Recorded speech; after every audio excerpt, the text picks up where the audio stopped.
अखिलेश जी, आमतौर पे बीजेपी भी सब दल कहते यही हैं कि हम विकास पे चुनाव लड़ेंगे, हम सबका उत्थान करेंगे, हम सबको नौकरी देंगे, युवाओं को आगे बढ़ाएंगे। लेकिन जब चुनाव होते हैं तो आखिरकार हम देखते हैं बात जाकर जाति पर ही ख़त्म हो जाती है। सम्मेलन होते हैं अलग अलग समाज को साथ में लाने के लिए, अलग अलग दलों की अहमियत बढ़ जाती है जिनके बारे में बात नहीं होती, क्योंकि वो एक वर्ग विशेष को रिप्रेजेंट करते हैं। तो फिर चुनाव के आखिरकार उसी मुद्दे पर लड़ा जाएगा इस बार भी, या आप जैसा बार बार दावा करते हैं कि विकास पर होगा, इस बार अलग क्या है 2022 में? फिर 2017 का चुनाव अलग था, 2022 का चुनाव बहुत अलग है।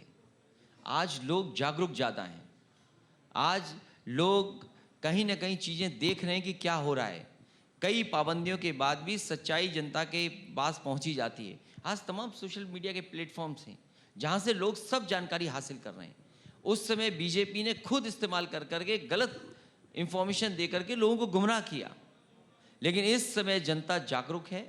वो अपनी तकलीफ और परेशानी को महसूस करती है कि आज वो महंगाई महसूस कर रही है। क्या बीजेपी के लोग कह सकते हैं कि उज्ज्वला सिलेंडर भरे गए? कितने भरे गए?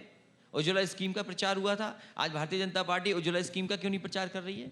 भारतीय जनता पार्टी ने शौचालय का बहुत प्रचार किया था, आज भारतीय जनता पार्टी शौचालय का प्रचार क्यों नहीं कर रही है? डिजिटल इंडिया का प्रचार किया था, आज क्यों नहीं डिजिटल इंडिया का प्रचार कर रही है? तो ये तमाम वो सवाल हैं जिसका जवाब भारतीय जनता पार्टी को देना है। हम सब लोग तो महसूस कर रहे हैं कि महंगाई क्या है, क्या भारतीय जनता पार्टी नहीं महसूस कर रही महंगाई क्या है? अच्छा, एक सवाल अखिलेश जी, हालांकि स्ट्रैटेजी से ही जुड़ा है, आपके ऊपर है, आप जवाब देना दें, लेकिन बहुत सारे लोग ये जानना चाह रहे हैं कि ठीक है, आपने ये साफ कर दिया कि प्री पोल अलायंस तो कांग्रेस पार्टी से नहीं होने जा रहा है, लेकिन चुनाव के बाद अगर इस तरह की परिस्थिति बनती है कि बीजेपी का रास्ता रोकने के लिए दोनों दलों को एक साथ आना पड़े, तो post poll alliance Congress party से मुमकिन है या नहीं? अब वो संख्या क्या होगी कांग्रेस का, ये सबसे बड़ा सवाल होगा।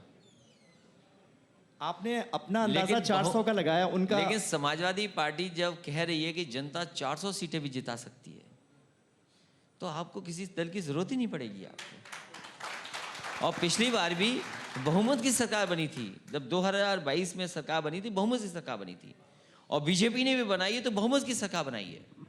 तो जनता बहुमत की सरकार बनाएगी, किसी को इधर उधर वोट नहीं ज़्यादा देगी। एक बात जो कही जाती है, क्योंकि आपने तो अब ये तमाम अनुभव हासिल कर लिए कि जब आप इनकम्बेंट होते हैं तो कभी भी डेवलपमेंट की बात करके आप वापसी नहीं कर सकते। क्या ऑपोजिशन में रहते हुए डेवलपमेंट की बात होती है? वो समय अलग था, लेकिन ये समय अलग है, इसलिए जनता महसूस करे कि डेवलपमेंट ही मुद्दा होना चाहिए। अखिलेश जी, एक छोटा सा सवाल मेरा ये कि 2019 और 2022 इसमें अंतर क्या है? 2019 में भी आपके पास ये सारे मुद्दे थे जो आप बता रहे हैं, 2022 में जब आप जाएंगे तो क्या नया फिर देखने को मिलेगा? 2019 में गठबंधन था, 2022 में गठबंधन नहीं है। और इसके साथ हम अपने सेशन के अंत में आ रहे हैं, और आखिर में चलते चलते एक बार तो कुछ हिंट ही दे दीजिए, वो कौन सी रणनीति है जिसकी आप जानकारी हमें नहीं दे रहे हैं?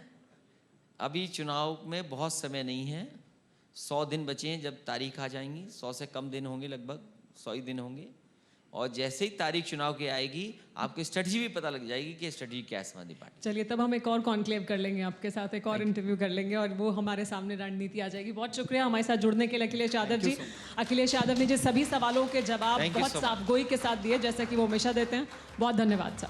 Thank you so much. अड़ी सोमवार से शुक्रवार शाम 6 बजे सिर्फ TV9 भारतवर्ष पर।